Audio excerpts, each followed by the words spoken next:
After the American Civil War, a fierce rivalry brewed between Santa Fe and Albuquerque, the state's two largest cities, with Albuquerque striving to take over Santa Fe's role as the state capital. At the same time, two young lawyers, Thomas Catron and Stephen Elkins, came to Santa Fe and established what would become known as the Santa Fe Ring. This influential group of businessmen amassed their fortunes in oil and real estate, quickly gaining power. The local press labeled them as unholy cabal, a secretive group with ties to the Republican Party and Masonic lodges. They had numerous enemies across New Mexico, including Henry McCarty, aka Billy the Kid. In the late 19th century, New Mexico Territory experienced significant violence and unrest, particularly after the 1870s. Many locals believed the Santa Fe Ring was behind much of it. Governor Lew Wallace feared that pardoning Billy the Kid would lead to retaliation from the Santa Fe Ring and ruin his political ambitions.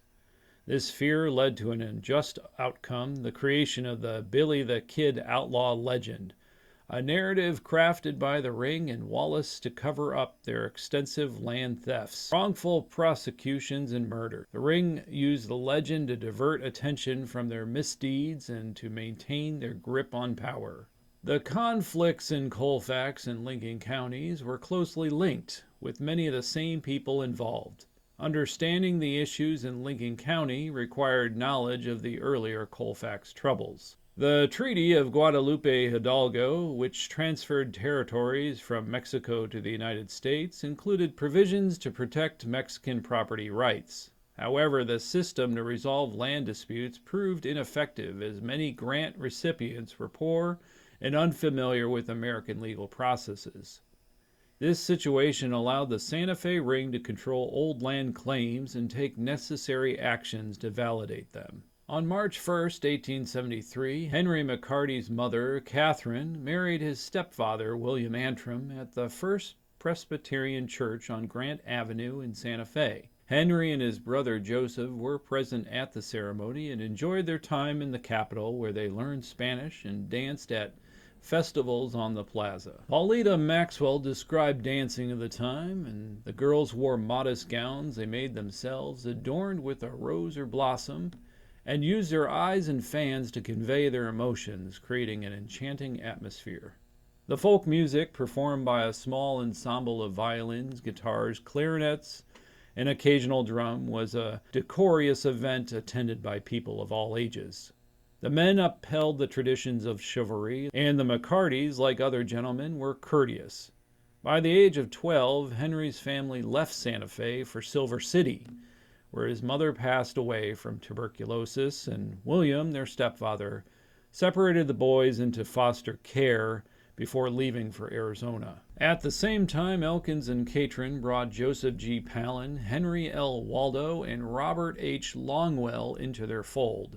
The territorial legislature in Santa Fe passed a law allowing claimants to request the partition of property grants through the district court. If a fair division was not possible, the property was sold at auction and the proceeds would be divided among the claimants. Critics argued this favored the wealthy applicants, a strategy of the Santa Fe Ring to control large plots of land. John Chisholm's colony near the Bottom Lakes was viewed as a significant sign of Mormon immigration. Disputes over land grants led to conflicts, and one was sold to Lucien Maxwell and later to the Maxwell Land Grant and Railway Company, with Elkins as president, seeking a patent for 2 million acres. Although it was upheld, the grant was treated as public land, attracting squatters and homesteaders who believed it was open to settlement. Notable figures like Clay Allison, George Coy, and David Crockett were involved.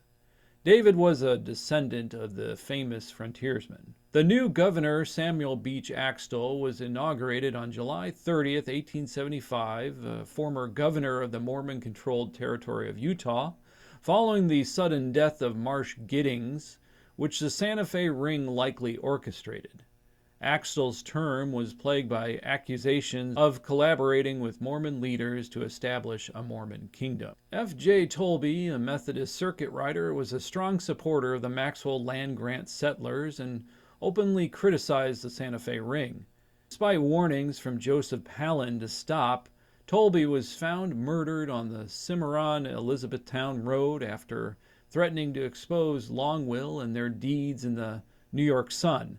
He also campaigned for Brooks of Arkansas to be appointed governor in opposition of the Santa Fe ring's candidate Axtell. On October 30th, vigilantes captured Cruz Vega, a constable from Cimarron, who under torture confessed that he and Manuel Cardenas had been paid $500 by Francisco Pancho Grigo, a relative, deputy sheriff, and noted gunman, and Florence Donahue to commit the murder. The next morning, Vega's body was found swinging from a telephone pole about 3/4 of a mile north of Paneal Creek and a mile and a half north of Cimarron. Grigo was recently acquitted of killing 3 U.S. soldiers and began making threats against certain citizens of Cimarron. On November 1st, 1875, he was permanently silenced by Allison, a close friend of Tolby's, after allegedly trying to provoke a fight. When Cardenas was captured, he implicated several other individuals in Tolby's murder. He was taken to Cimarron but shot in the head on his way to jail. Melvin Mills, an attorney, and Donahue were arrested, but Longwill evaded capture and reached Fort Union, where troops were dispatched to Cimarron at his request. Longwill later fled to Santa Fe, pursued by a posse, but all escaped the charges due to a lack of evidence. In July of 1875, the postmaster of Cimarron was a supporter of the Santa Fe ring and looking to crush William Raymond Morley's voice as vice president of the Maxwell Land Grant Company and editor of the Cimarron News and Press. The postmaster accused Morley's wife, Ada McPherson Morley, of stealing mail. The postmaster claimed that Ada had taken a letter from the post office that had been dropped in the box by a member of her family. The sender of the letter had made no complaint, and Mrs. Morley denied having taken it. However, U.S. District Attorney Thomas Catron intended to use the case against the Morleys. An indictment was issued against the wife in Santa Fe, although Longwill hinted that it would be squashed if Morley would cease his attacks on Elkins. One account has it that late in January 1876, Allison and other men dumped the news press into the river and vandalized the paper's office. Returning to the scene the following morning, Allison found Mrs. Morley in tears. "Now see what you done?" she rang at him. "You ought to be ashamed of yourself." "Are you Mrs. Morley?" regretted the gunman, who quickly handed over a roll of bills and said, "Go buy yourself another printing press. I don't fight women." When a move was made to arrest her on the postal indictment, Allison gave a solemn warning, "Bring that woman to trial and not a man will come out of the courtroom alive." After forced regulation and violence, on March 24th, David Crockett, Henry Goodman, and Gus Heffron had a drunken altercation with some troopers at Schwenke's saloon. By evening, 3 black privates, George Small, John Hanson, and Anthony Harvey, were drinking at the St. James Hotel and met them. Rough words were exchanged and weapons were fired, killing the 3 soldiers. No inquest was held, and the citizens provided no aid in the Army's investigation. In late September, Crockett and Heffron returned to the village and caused trouble for multiple days. On the night of the 13th, Sheriff Reinhardt, Deputy Sheriff Joseph Holbrook, and John McCulloch killed Crockett and wounded Heffron. Heffron was captured and jailed, but escaped on October 31st and disappeared. Meanwhile, a telegram was leaked from the governor. "Keep it quiet, I'll be in Cimarron on Saturday's stagecoach. Bodyguard is ready." It noted that the troopers were the bodyguards and urged those who had invited Axtell to be present. Shortly after, a second message was sent, hearing it was leaked. "Have your men placed to arrest him and to kill all the men who resist you or stand with those who do not resist you." Our man signed the invitation with others who were at the meeting so that I could visit Colfax Porter, Morley, Springer, and others. Now, if they expect me on Saturday, they will be on hand. Send me the letters by messengers, and do not hesitate to take extreme measures. The term our man referred to Allison, who was not under indictment. Axtell's special interest in Allison might have been linked to the fine Ernest case. Ernest, a prominent cattleman, had informed settlers on the Maxwell land grant that they were cultivating land he had leased and must vacate. He drove 3,000 head of cattle into their crops, prompting the settlers to shoot some of them. Ernest then issued warrants for the arrest of approximately 25 settlers. The cases came to trial before Judge Palin, with Tom Catron as the prosecuting attorney. Delays left the farmers increasingly desperate, and Allison visited their camp, telling them to be ready to go. When he returned, he found Ernest, who told him to resolve the matter, and through the courts, as part of the eviction process, the settlers were allowed to post a bond and return home. However, George and Frank Coy and Abe Saunders decided that Lincoln County offered better opportunities for making money and left for that area on March 1st of 1876. Ike Ellis and his family soon followed, carrying with them a deep suspicion of the Santa Fe ring schemes. The men named in Axtell's letters were careful not to be present the following Saturday, causing his plot to fail. A few days later, the sheriff, accompanied by 2 Army officers and 45 cavalrymen, arrested Allison. However, they didn't know what to do with him, and a few hours later he walked away without hindrance. In July of the following year, Axtell arrived in Cimarron with Senator S.W. Dorsey, whom he was trying to interest in purchasing the 500,000-acre Una de Gato grant. The governor refused to meet with the citizens, stating he was fully informed about matters in the county and needed no further information. Although Allison had left the scene, another enemy, Mrs. Mary E. McPherson, had just begun her fight.